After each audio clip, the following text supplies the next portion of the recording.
Well, Alberta has the lowest minimum wage in the country right now. While workers would love a pay bump, not everyone believes that's a good idea, at least for now. CTV's Amanda Anderson explains why.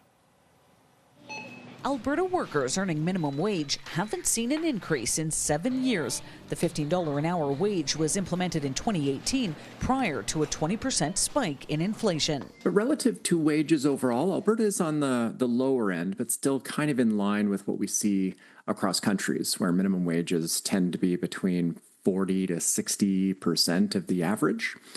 And Alberta right now is about 45. 5 provinces recently increased their minimum wage, making Alberta the lowest in the country. The Premier says that won't change anytime soon. When the NDP increased the minimum wage from $10 to $15, we saw mass layoffs of young people. According to an August Labour Force survey, Alberta has a youth unemployment rate of 17%, slightly higher than the national average. Restaurants Canada says 40% of staff in its industry are young people. Mark von Schellwich says increasing the minimum wage now, when restaurants are still recovering from the pandemic and facing rising operating costs, would be devastating. When you have a big increase in the minimum wage, that gets reflected through the entire payroll, because you have to restore the relative income levels of the people that have been there a while, the more experienced people. So even if one is not losing a job, there might be fewer hours to go around.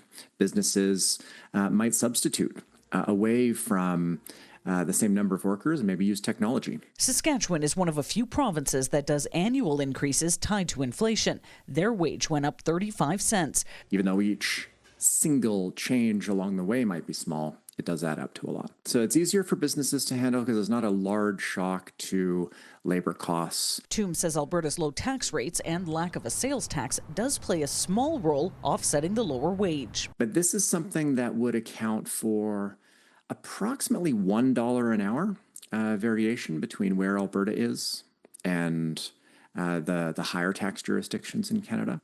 So it's part of it, but not something that would bridge the full gap. He says had minimum wage increases been tied to prices, Alberta would be sitting around $18 right now.